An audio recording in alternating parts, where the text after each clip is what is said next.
Good evening, I'm Pinky Webb. Tonight we ask the questions, we tackle the issues, we clarify matters, and we get on point.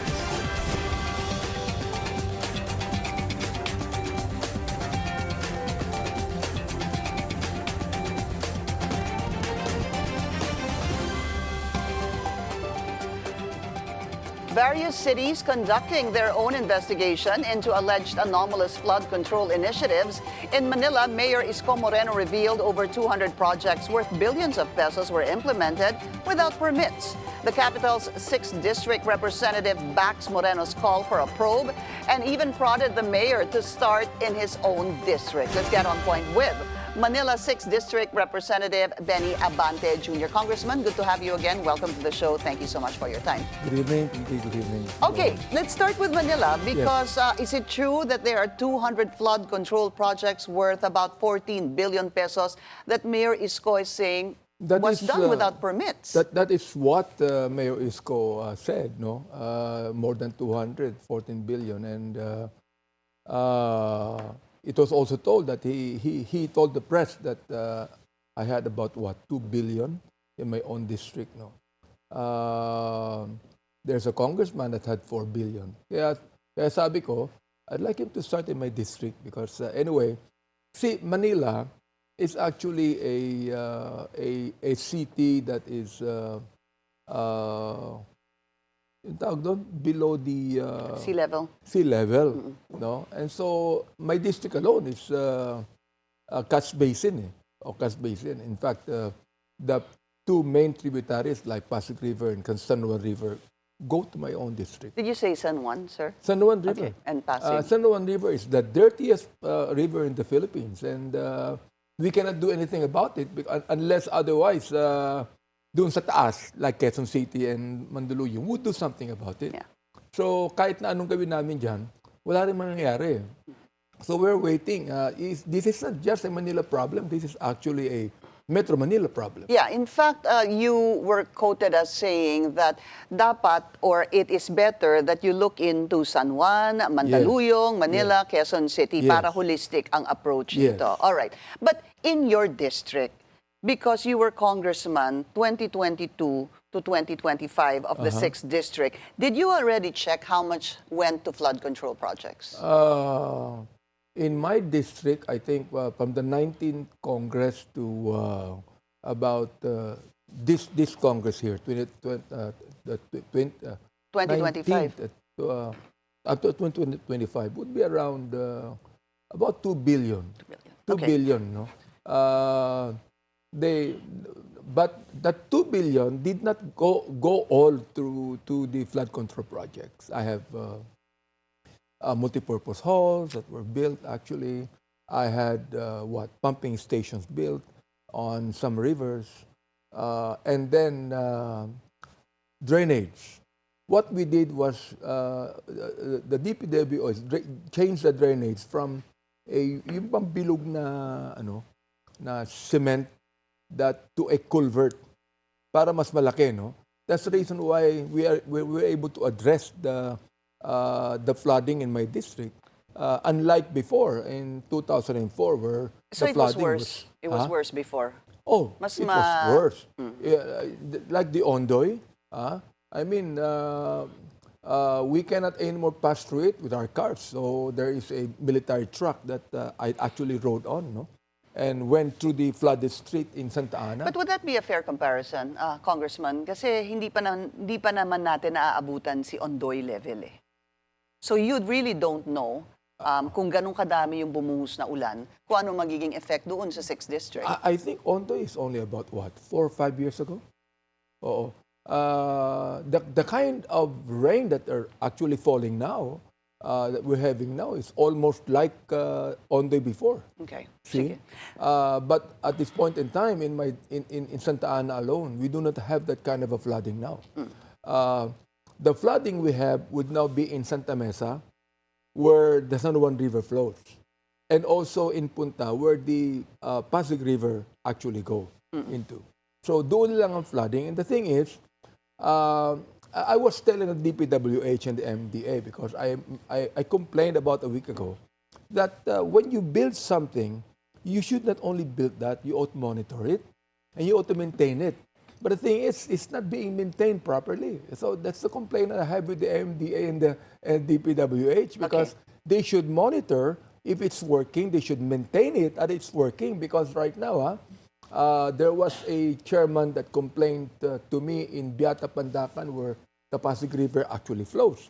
And the pumping station there with the floodgates have not been working for about 4 years. So I asked the MDA, and the MDA told me that's the problem of DPWH. I want to get to that more, sir. But when you mentioned the amount rather of 2 billion, this is probably 2022 to 2025 now as we speak. Ano po? Sabi mo, hindi po lahat yan flood control dahil meron kayong multipurpose. Meron kayong number just on flood control, which would include the pumping stations, etc., the culverts, lahat po yun.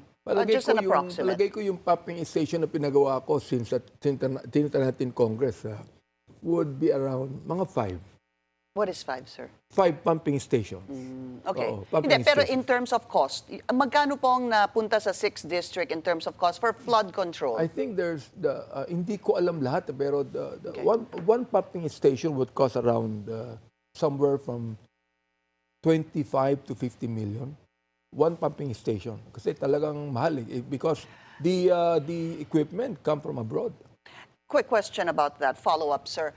I recall reading something that there was a pumping station that Mayor Isko was saying in Santa Mesa na tama ho ba na ang generator ay nakakabit sa, tama ho ba, car battery? Okay. Now, of course, that is DPW's problem, no? They should actually maintain that. Palagay ko ako rin nagpatayo noon pero when DPWS built that during my time, it was also the time of Mayor Isko. He was the mayor then. But ang pinagkataka ko, bakit ngayon lang niya nakita? When it was actually built during his time when he was mayor. But marami din, that's the same question we can ask every single one of you and every single LGU, sir, just to be fair, na bakit ngayon nyo lang lahat yan napapansin? Hindi ho ba? That's why, hence this investigation, after the President said, mahiya naman kayo. Okay, so be that as it may, sir. So do you think it's a positive development right now that everyone seems to have, you know, their own stake, their own opinion, their own investigation into these flood control projects? It is. I believe, Pinky, that should be. I mean, that should be talked about every day. We should actually finish this. No, it's not just that will be in the press for about 1 week and afterwards, boom, nakalimutan na. No, palagay ko, we should actually put a period to this. In the 6th district, have you gone around, have you checked, Congressman, to see if you have, number one, ghost or substandard flood control projects? I would go around. In fact, I have my own engineer that actually monitored the project from the time they started, while they're building it, and after building it. Because usually, after building it, when it's completed, we have an inauguration to it. So, hindi pwedeng hindi makompleto yan because we cannot inaugurate if it's not completed. See? And I would like to say that there's no substandard project in my district. There's no ghost project in my district that I could be able to assure the public about that. Wala po kaming makikita o yung mga tao o yung mga reporters na substandard or ghost sa 6th district. Wala kayong makikita. During my time, I do not know. I do not know the past congressman, but during my time, wala. And your time would be which Congress? Well, the 19th? I was a congressman in 2004 until 2010, and then I came back in the 19th Congress, and then this Congress. Okay. All right. Quick, siguro fact check lang, sir. See, when you mentioned Ondoy, that was a bit of almost 2009 pala po yun. 2009. Ganun na po katagal yan. All right. So, it's a good thing that people are more curious, interested, and want people to be held accountable. So if you say in the 6th district, sir, during your time, walang substandard at walang ghost, tila walang magiging problema si contractor doon po sa 6 districts? Wala. In fact, I check on my contractors when the president begin to list down all the contractors, and I'm so glad na wala doon sa listahan ni presidente. But when you say my contractors, that might be misconstrued, sir, na kayo ang pumipili ng contractor, kaibigan nyo si Hindi po. contractor. Wala akong kaibigang contractor. In fact, it is actually the DE that suggests what contractor to use. You see? Are you close to the DE? Kasi that's another thing that's coming out, sir. Mukhang, Actually, I'm not close with any one of them because in a way, DPWH always changes the DE, no? Once in a while. For example, like a DE would only be there for about 3 years or 4 years. Nagbabago yan. So you cannot really be close to them. So you've never had any dealings with the DE dahil nagiging, sir, medyo notorious ang mga DE ngayon dito sa usapin ng flood control. Do you have any dealings with them? Meron ho ba kayong naging project na napag-usapan, na sinabi mo, kailangan mo to gawin, kailangan mo ibigay ito kay contractor na ganito, or otherwise, sir? Hindi ako nagsasabi ng ganun eh. Because I'm not even party to the bidding and everything like this. They're the ones doing it, actually. No. Ang ginagawa lang namin, there is what we call as the congressional initiative, no?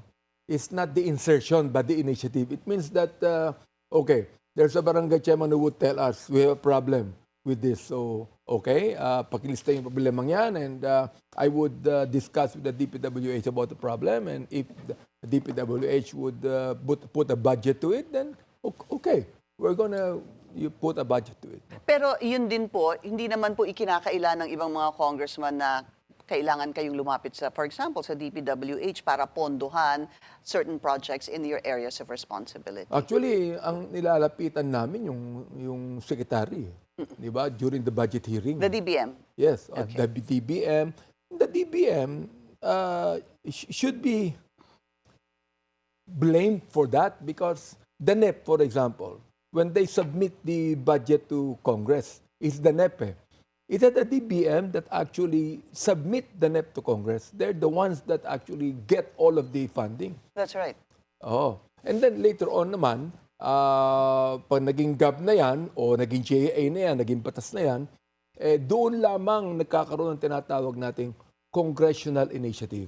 Where, for example, the need of the district, pwede nilang pakinggan. Pwede rin lang sabihin na wala kaming pondo dyan.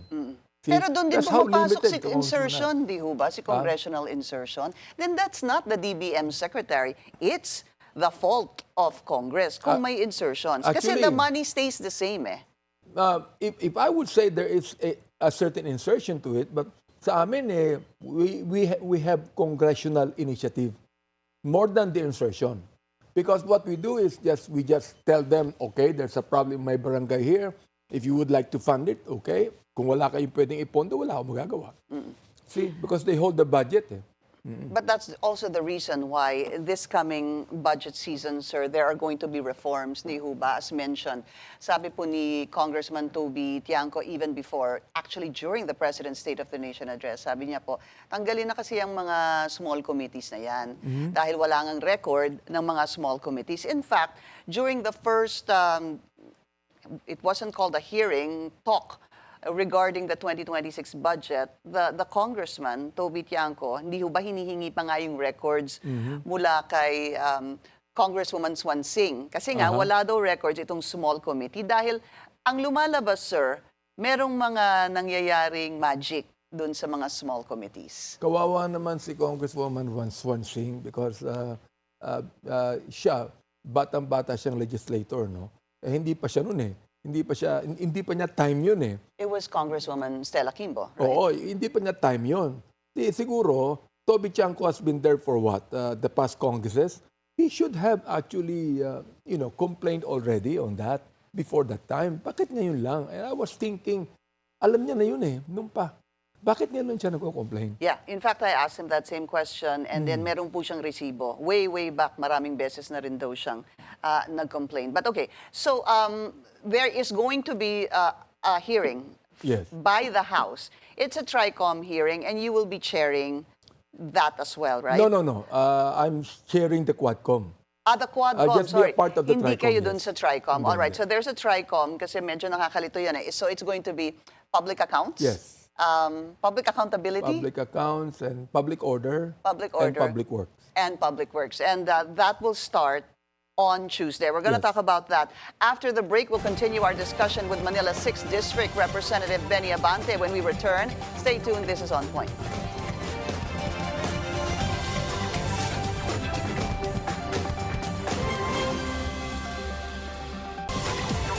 Welcome back. Still with us, Manila 6th District Representative Benny Abante. So let's talk about the Tricom briefly, sir. Yes. Ang kasama pala doon ay si Congressman Joel Chua. Medyo nalito ako kasi kayo doon sa Quadcom. Quickly. Congressman Terry Don is the chairman. Right, right. So, how can you siguro assure the public that this Tricom hearing will come up with an investigation that will be impartial?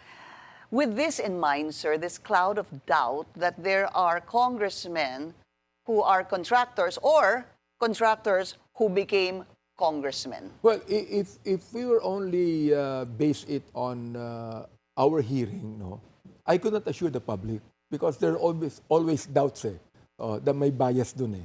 So sabi ko, why don't we have it more of a whole government approach where the executive, where the judiciary, and Congress are investigating, and including this. I believe that there should be an independent commission to investigate so that all biases will be taken away. You know, if all of us are the ones investigating it, siguro may maniniwala yung mga tao na okay to, very serious talaga to, talagang totoo itong ginagawa namin. Does it mean to say that you're not too hot on this Tricom hearing? You're not really in Well, favor of it? I'm not actually too hot, but I'm concerned, and I would like to be joining it, and I would like to be in it, and Okay. Perhaps ask questions. See? Pero ibig ko sabihin, hindi po kayo, kasi like even the majority leader was not really in favor of this Tricom. Oh, well, Hindi ho ba? I think he made a statement on that. He did. Diba? Oh, sa akin din, ako, noon pa, I was actually saying na, why don't we put up an independent commission on this? Because there are certain congressmen who are involved actually. And yun ang sinabi ni Magalong eh. That's why I'm telling Magalong, Mayor Magalong, I support you on your expose. But do not make a blanket accusation to all of us. No? You are welcome to attend the hearing and you could be able to point it out. Who are the congressmen? How much have been spent? And if there are some corruption that has been done, you're free to do it. Do you feel... Of course, under oath yan. Yeah. Do you feel that nadamay po lahat ng miyembro ng Congress? Nadamay lahat eh. I mean, in fact, later on, medyo nagsabi siya na hindi naman lahat.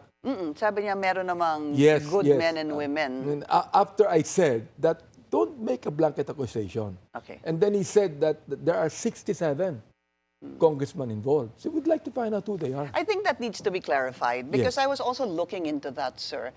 I believe it was Senator Ping Lacson that said yung may 67. But he also Pero mentioned it. echoed also Yes, also by mentioned the mayor. Let's listen. I had him last night here on the show and I was asking him, is he ready? Sakaling patawag po siya ng Tricom. Let's listen to what he said. Lagi nga nila akong inahamon dyan sa House of Representatives pero wala naman silang pinapadalang notice. And besides, kung nakatanggap naman ako ng notice, with all due respect to the House of Representatives, of course, I will attend. Handa na kami doon. Kaya naghihintay na lang nga ako ng tawag nila. Yeah, meron pa kong kasunod yan eh. I don't know if it's there. Alright, kasi tinanong ko po yung part dyan na will you name names? Sabi niya, yes. Sabi ko, ilan po sila? Ang sabi niya, di ko muna sasabihin, anticlimactic. Sinabi niya na eh. But the thing is this, I'm actually waiting for that. Ako'y nagpapasalamat kay Mayor Magalong that despite all of the problems he has in Baguio City, that he still has time to be able to expose this and tell to the public that there are some congressmen, even senators involved. So maganda yun. If he'll take an oath, he's going to name names and he will tell all that to us. That's a welcome development. Who do you think among the congressmen should be, I mean, how do you even think this hearing should begin on Tuesday? I guess I asked that, Congressman, kasi parang there's so many issues, there's so many cities, there's so many flood control projects. Paano ho kaya dapat umpisahan yung hearing para medyo smooth at flowing po yung magiging I pagdinig? actually do not know the plans of Congressman Ridon, but I would be thinking that he's going to start with Benguet, no? And if he starts with Benguet, for example, or Bulacan, he might start with Bulacan. So, malaking problema yon. Then he goes to Benguet, he goes to Davao City. Ganun na mangyayari sa pinag-uusapan namin eh. So, I just would like to tell Mayor Magalong that maghintay ka lang because your time will come, actually. And you actually are really looking forward to that. Yes, Not yes. sarcastic, sir. You're not being No. sarcastic. Yeah. No. In fact, I told the public that I fully support Mayor Magalong for Okay, this. you mentioned Davao, no? Meron pong naging tugon si Representative Paolo Duterte from the 1st District of Davao City because of this, yung mga flood control projects din po sa kanyang lugar. Speaking to you, referring to you, he said that if he really wants to know the exact figures, I am directing the DPWH district and regional offices to provide him the official data and amounts. And then he says, wala namang nababagsakan ng mga flood control projects dito. Wala din mga ghost projects dito. Kung may bahaman dito, humuhupa din agad. Hindi kagaya ng mga swimming pool nyo dyan sa lugar ninyo. Well, that's very good, no? But I was told that there are about, 250 areas in Davao City that actually were flooded. Now, I do not know kung humuhupa agad yun, no? But it's flooded. Now, kung walang flood control projects dyan, ibig sabihin, he is responsible for that because, look, Pinky, he received 51 billion pesos for the 3 years that he was a congressman during his father's time. Ako naman, hindi ko naman siya inaakusahan ng bagay. I've never accused him of any ghost project. I've never accused him of any substandard project. I was just telling the public na yung kanyang kapatid na acting mayor was actually blaming the administration na ito is a PR stunt lang to. So sabi ko, why don't you talk to your brother who received that much amount of money to find out what happened to the flood control projects that he had? 51 billion yan, Pinky. And this is the years of, would this be 20... 3 years. During the time that his father was The a first president. 3 years or the... I think the second 3 years. So it has to be maybe 19, ano po? The second 3 years. Yeah. All right. So, be that as it may, sir, so Tuesday is going to be the hearing. On Monday, meron din pong hearing ang Senado naman. That's going to be there, the second day of hearing. Quickly, I wanted to talk about the Quadcom, no? I hope you don't mind. So, you already had a briefing on this, and I wanted to ask you so far, are you happy with the progress of the investigation from the NAPOLCOM, the DOJ, doon po sa mga lumalabas na mga testimonya? No, I'm not. In fact, I told them during the briefing that the committee is quite disappointed with your revelation because look, the DOJ is investigating, the CIDG is investigating, the NAPOLCOM is also investigating, but so far, none has been charged in court, di ba? And one more thing, even if the forensics of the Philippine National Police uncovered 401 human bones, so to speak, ang sabi nila, but they have not actually given us any DNA match of the missing sabongero. So sabi ko, kung walang mga ganung bagay, di walang kaso. Walang kaso. Do you believe the testimony of the Patidongan brothers, or is this really for you subject to verification pa? It remains to be seen, and because we're going to have ipapasa ko na yan sa Quadcom when we have the hearing of the missing sabongeros. And this time, it's now a hearing. And so we're going to invite Patidongan. We're going to invite the 18 policemen that are right now in custody. And I was told that 12 of them are in preventive suspension. The other ones have been dismissed. And the others have been exonerated. So we'd like to find out about that too. Who are they? What is their participation in this whole thing? And what about Atong Ang? Papatawag niyo din po ba siya? I believe so. Later on, papatawag din natin siya sapagkat he was charged eh. He was charged for murder. Even I think Gretchen Barreto. Mastermind po si Atong Ang. Yun ang Oo, sinasabi. yun ang sabi ni Patidongan. Patidongan, no? So, we will still find out from him kung talaga siya nagsasabi ng totoo. He'll be under oath anyway. So hindi pa kayo, how do you say this? Hindi pa kayo sigurado sa mga inilabas na pahayag at testimony ng Patidongan brothers? Hindi pa. In fact, I think the investigation was actually, I don't know if it stopped or actually nothing happened to it yet. So we are going to continue it kasi nung nakalagay yan sa media for about a week, nakalimutan na eh. No? Nakalimutan na eh. Kung hindi namin pinag-usapan yun ng isang araw briefing, saka na ilagay na naman sa media yan. No? So we'd like to continue it. This is exactly a human rights violation. Just imagine, no? I was even questioning them. Why do you only have 34 listed? When you have been telling us that there are a hundred of them na tinapon doon sa Taal Lake. So I was thinking, siguro ang iba hindi sa Taal Lake tinapon yan. Sa iba't ibang lugar. Ilan ho ba talaga? Salvaging yan eh. Ilan ho ba talagang 34. missing, sir? 34. But yes, but there's also that number is actually even more than that. They were not telling us about really more than that. Good to know. They just said 34 listed. So now they're really saying 34 Yes. missing sa Bungeros. Yes. All right. And when is the hearing? The hearing would be perhaps the middle of the month of September. Either September 15 or 20, something like that. All right. Manila 6th District Representative Benny Abante. Sir, pleasure to have you. Thank you so much for your time. Thank you to all of you. That's On Point. Join us again Monday, 7:30 p.m. here on BNC, the Billionario News Channel. I'm Pinky Webb. Thank you for watching.